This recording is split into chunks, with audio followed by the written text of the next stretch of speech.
We sleep for 1/3 of our lives. There's a lot we don't understand about sleep, but there is some stuff we do understand. So I chatted with neuroscientist Dr. Laura Boyer-Skythe to get to the facts of what's the purpose of sleep and how do we optimize it. Enjoy watching.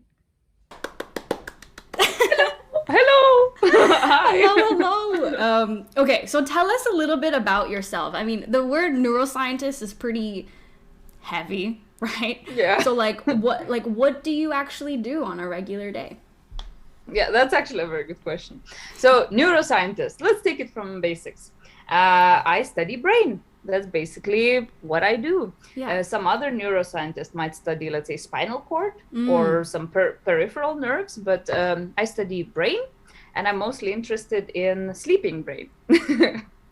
Well, sleep in the past years has been really sort of all trendy or like on the way. Yeah.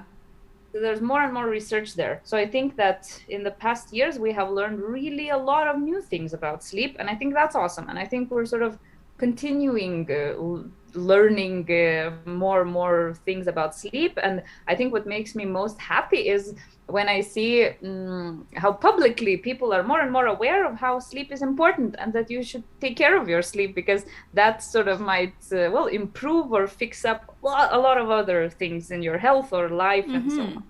So in 2013, so super recently, first evidence came about, let's say, a new function for sleep. One thing that's very interesting about sleep is that we don't yet fully know why we sleep, why sleep is sort of so important, you know? And then in 2013 came sort of a new theory or hypothesis, suggestion, what could be this super vital role for sleep. And that is brainwashing. So that's kind of a catchy, sexy name for it. But basically, brainwashing is in this literal sense, meaning removal of waste products from the brain. That is important because yeah, very good question. So basically, our body and our brain is made up of cells, like tiny building block cells. And these cells do their cell processes, biological processes that basically, keep us alive. And any action and any process makes waste, like metabolites, leftover, restover products. Okay. And these need to be removed because if they accumulate, they lead to disease. It's like pipes in your home, if they get clogged with waste, that's bad, kind of. So these waste products are harmful and they need to be removed. And what is sort of in our body, like peripheral body, we have our lymphatic system that cleans the waste, right? Detoxifies us. But the interesting thing is that our brain does not have this lymphatic system. And that's very surprising. Yes, that's super surprising because brain is super active, which means that it creates a lot of waste. So how come that it doesn't have like this waste disposal system? But then scientists figured out that a sort of brain has a special, a bit different waste clearance system. And that system of waste clearance in the brain is active almost only when we are sleeping. Wow. So I know, right? And the coolest part is actually that we know very little about it yet. And that's what I research because it's very fresh and hot, and sort of there are a lot of questions like why the system is active only during sleep. What is so special about sleep and the brain during sleep? What's happening there that allows this process to happen only during sleep? Yes, so that's actually what I researched. I forgot what I started saying. Yes. I know, I love it because it automatically tells you that, guess what, if you don't sleep well and if you're sleeping less than what you should, and I'd love to know from your perspective what is like the right amount of sleep we should get, then you're literally collecting waste in your brain. So it's going to affect the way that you perform over time, right? Yeah. So tell us for how much we should sleep.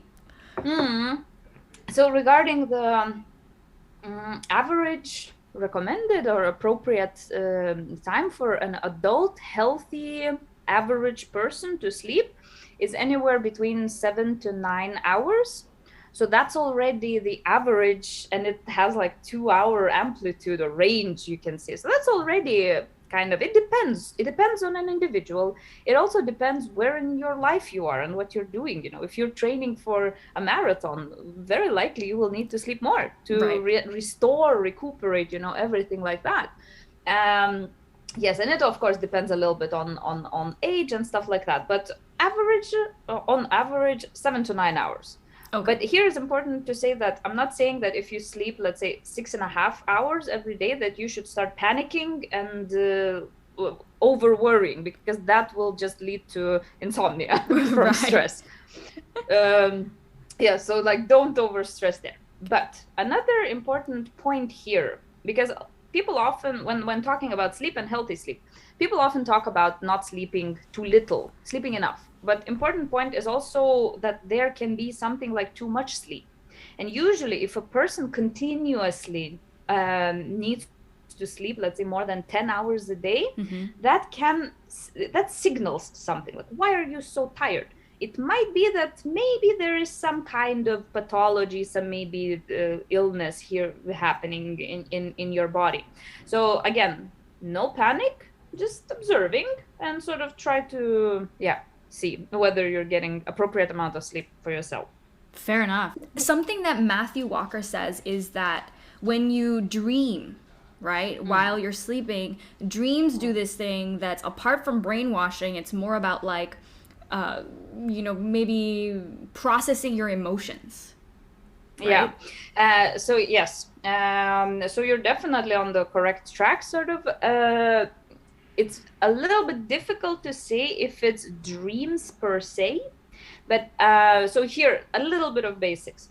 Humans have two types of sleep. So it's this deep sleep, which is, let's say, simplified. To simplify it, it's most important for restoration, tissue regeneration, like muscle, bone rebuild. Growth hormone is released in this deep sleep.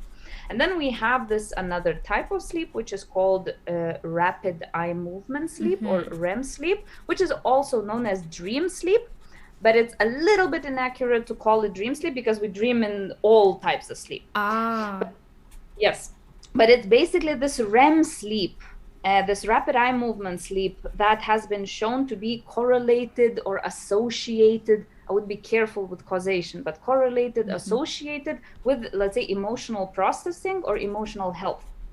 And basically during that sleep, our brain cells or our brain has or exhibits very specific activity.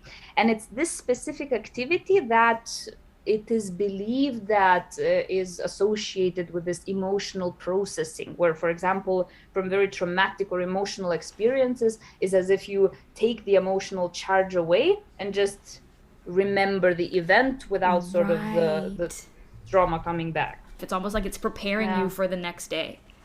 Yeah. So it's what I think it was very nice, sort of catchy phrases that Matthew Walker also used, calling sleep our overnight therapy, and that it's sort of not that it's time heals, but time in sleep heals. Sort of this, I think it illustrates it nicely. Yeah, I love that. Okay, so tell us a little bit more about your research. So you were telling me before that you research on rats, which I think is so fascinating. So tell us more about what it is that you do. Yes. So as I mentioned before, I'm interested to understand why brainwaves clearance or brainwashing is happening almost only during sleep. What is happening in the brain, and to understand sort of the mechanisms, this very sort of molecular driving forces. You need kind of intervention experiments. You need to change the system to see how it will react. You need to sort of identify what molecules could, or what kind of cells could drive this process. And kind of usually how you do it is that you think, okay, it's this cell that's important for this process. So you go and silence this cell and then see if that process is affected. And you can't really do such interventional things on humans very easily. So that's why I work with mice. I think the rats are even bigger and smarter, by the way. But so I work with the little cute mice. And sort of how I do my experiments is that I literally make a window into their brain. So it's kind of putting a glass into their skull so I can look into their brains. What? I know. I know, it's insane. It's my insane. God. But it's all super duper regulated, very, very well established procedures. And I mean, in Scandinavia, try to do experiments on mice. First is going to be like Right. half a year of paperwork to prove that you will actually do it with care. Yes, and then I use sort of special microscopes and shoot lasers into mouse brains to be able to see cells and do stuff. And Wow. I basically look into sleeping brain when sleep happens. So then I can see sort of what processes are happening there. So how are you keeping, like, I have so many questions. So Very this good. glass is like kind of, it's almost like substituting the skull in a way because Yes, it okay. exactly. Okay. Exactly. And then when they sleep, how are you doing that so that you don't wake them up? That is a crucial question. And to be honest, so now I defended my PhD thesis a year ago, but I spent 5 years on my PhD, and 2 of those years were spent exactly just setting up this sort of method to observe sleeping brain in a living, naturally sleeping mouse. So it took a lot of stuff. It's a lot of sort of training these mice to feel comfortable and spending time with them, so they're used to you and they know that even though you do some weird things, you won't hurt them, and that afterwards they will get sunflower seeds and their favorite running wheel and stuff like that. And then of course some sound insulation, light insulation, and stuff like that. But I think it's sort of, here I would like to make one important comment, is that you can imagine that an animal that is super stressed or very scared would never naturally fall asleep. And I mean, in the research that we are doing, mice are naturally sleeping. So it reflects that animals are feeling comfortable. Yeah, and I that think they're- this is yeah. such an important distinction that you've just Yeah. made, Laura, because like when I hear experiments with animals, I'm like, oh, the animals are traumatized, right? There's Yeah. fear Yes. everywhere, their cortisol's high. This is not a regular animal. And then on top of that, now we're going to extrapolate to humans. These studies make no Yeah. sense. But Yeah. hearing what you do and the fact that you're actually spending time, it's essentially like you're training them. And, Yeah. before you even start the experiment, which is so exciting. Yeah. And that you actually take care of them, that makes me feel a lot better about like the future of Yeah. science and just like what's happening just as an outsider, right? So like, do you have to, like, how many mice do you go through, for example? So usually it varies a lot, and it really depends on a project. But let's say you can do like a good experiment with enough data for article if you're very careful and if you're like already trained, maybe with 6 mice. And sort of what the experiments that I do are called chronic, which means that I can I work with the same mice for like months and maybe up to half a year. So it's not that you just sort of you can use them every day.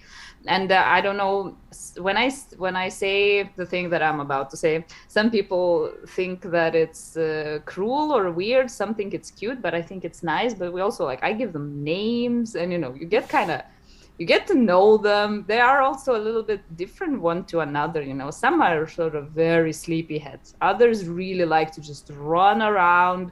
Others are constantly eating and so on. So it's kind of, I don't have a pet, Right. but I kind of have a lot of pets, Right. That is so interesting. I mean, I think I would have to do that if I was doing what you do. Even you were talking about tracking, sleep tracking, right? Yeah. Okay. So you were saying that is it accurate? Is it not accurate? Are you a fan of this? Not a fan of this? Very good question. They can be both good or bad, depending what you use them for and how you react to the results, the output that you see, and if you know enough. So first of all, these shelf accessible sleep trackers, like not laboratory equipment, they're not very accurate. So the gold standard to measure sleep, like sleep duration, different sleep states, and other sleep parameters, is called polysomnography. It's kind of also called electroencephalography, but basically it's just putting electrodes on your head so that you can measure brain activity. Because what differs most between different sleep states is brain activity. That's what's clearest. Other things that are different during different sleep states and wakefulness is heartbeat, respiration, how we're breathing, how much we're moving, our temperature. And these sort of secondary things are what sleep trackers measure. So they use less precise indicators of different sleep states and wakefulness to sort of try to guess or evaluate which sleep state you are in. And there are studies that have people sleeping with both a sleep tracker and this gold standard, and then they can compare how accurate sleep tracker is. That's a good study. I gotta look that up.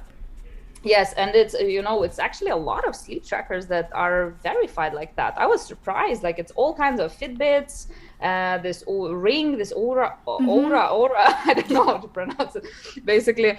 But on average, let's say, sleep trackers are relatively accurate to tell you how much you have slept in total. So sleep time, maybe like 70-80% accuracy. So maybe they will tell you 20-30 minutes longer or shorter than you actually slept. But they're not very accurate to tell you how much you spent in deep sleep and REM sleep. There's larger errors. They're okay, and I look at this data, I think it's interesting as well, but they usually underestimate deep sleep, so they tell you less deep sleep than you actually had. And this is a problem that I have encountered a lot. People sort of asking me in stressful panic, like, oh my god, how much deep sleep should I get? I don't think I'm getting enough. I read on the internet that it should be 2 hours and my tracker shows only 1 hour. And then you look into the study and then you see that sleep trackers underestimate deep sleep by 50%, which is like actually yeah. So it's not not super duper accurate. So you can sort of have them, I don't know, as what the word to use here, as a guideline, or just to sort of check whether your sleeping pattern changes a lot. Or I think sometimes it's cool to see how my sleeping pattern is different when I drank alcohol, if I worked out, if I was stressed or not. And then you can see kind of trends that make sense, so you can adjust your behavior. And then last point about these sleep trackers, there's actually another layer of useful information that they can give you, especially with these sleep trackers that you can have on your night table. They can tell you, for example, they measure temperature and they can tell you if your room is too warm for you to sleep, or they can measure sound and tell you if your room is too noisy, or light if it's maybe too light. So they can give you sort of this information to help you set your sleeping environment better. Right, that's really nice. So tell me a little bit about how you look at your data. So you were saying like you look at these correlations between when you worked out or when you drink. Do you just do that by memory, or do you actually have like a spreadsheet? No, I don't have a spreadsheet. Maybe I think I would like to have it, but I basically just take a look that, okay, usually I know how my sleeping pattern looks like. And then if I, let's say, had alcohol close to sleep, so alcohol reduces the quality of your sleep, and alcohol basically impairs your REM sleep, or this emotional processing sleep, quite a lot. And that's what I see, is that I have less of it, for example, and it's much more interspersed with these little awakenings, little micro arousals.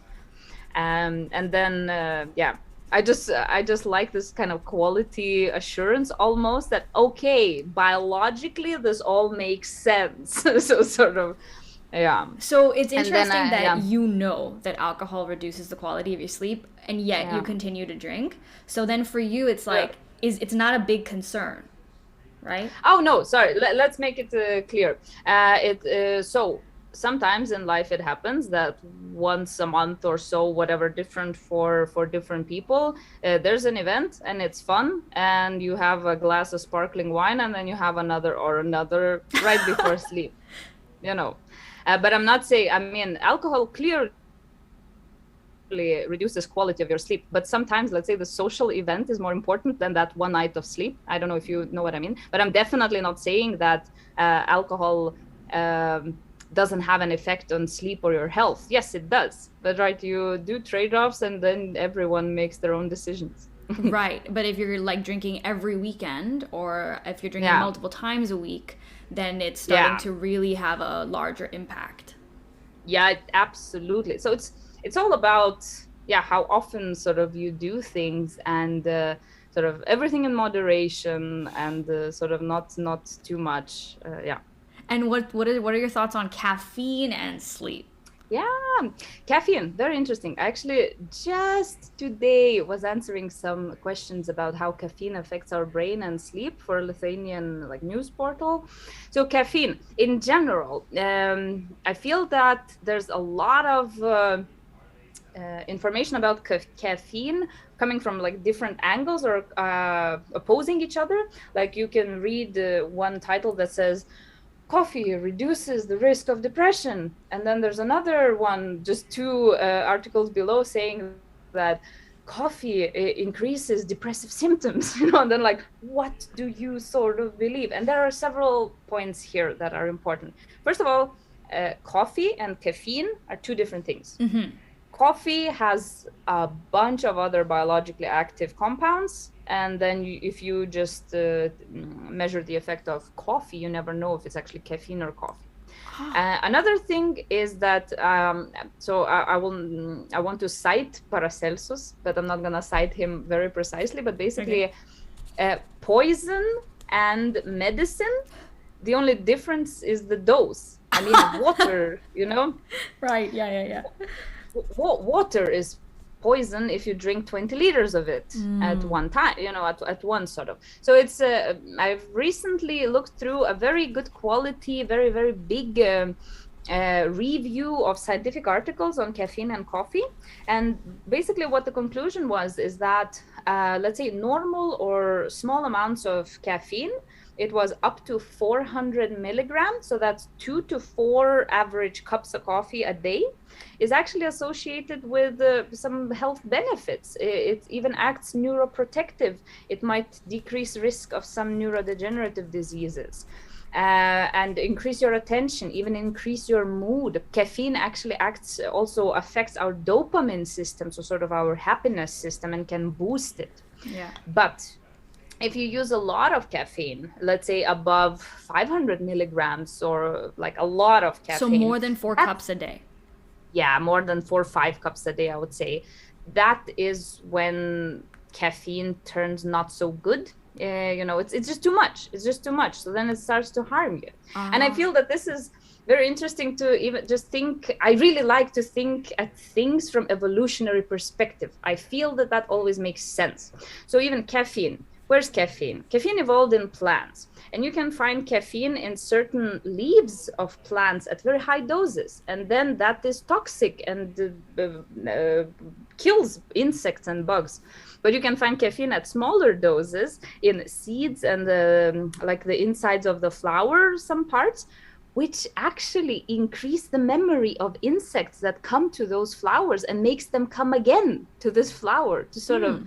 So it depends on a dose. But then what's the last point, I swear, that is most important to sleep is that caffeine reduces quality of sleep. Caffeine basically interferes with another biological system that makes us sleepy. It blocks the system. Adenosine? So yes, adenosine, exactly. It's this sleep pressure. So this adenosine molecule that builds in our brain through the day makes us sleepy, and then caffeine blocks it, blocks adenosine, and by blocking sleep-inducing adenosine, it makes us awake and sort of non-sleepy. So just important not to drink caffeine too close to sleep, and that I would say is 7-8 hours before sleep. I like your approach because it's this everything in moderation approach, I think, is a good one, because we have a tendency of labeling something as this is bad, this is good. Yes. But it's not that way, right? There's so much nuance. And like speaking to you, I think it was very clear that you're like, hey, I don't want to come out here and make definitive statements. But that's kind of what like these experts in the field, like Matthew Walker, are doing. They're making these definitive statements, which is why it's polarizing, and therefore they're gaining traction. So unfortunate, but I like your approach, because I have a similar approach, right? Everything in moderation. We talk a lot about like the fundamentals. I do say like caffeine like before 12, you know, especially if you're going to bed at like 9 or 8 or 10. Yes. Alcohol, yes. I'm just like, don't do it. Don't do it. So yeah, that's what I've been sharing with my community here. But I really liked hearing that. Is there anything that I didn't ask you maybe that you want to share? Yes, actually there is. And because I think that's a very cool thing, and it's about our dreams and sort of why we dream and so on. And basically, we do not know or understand why we dream. What is the purpose of these, every night movies? And it's so different from one person to another. Some say they dream in black and white. Some say they dream in color. Some say they feel taste or sound or whatever when they're dreaming. Some not. But basically, we don't know what is why it evolved so, and what's the biological function. And there have been many different theories to try to explain it, but sort of none could be proved, and so on.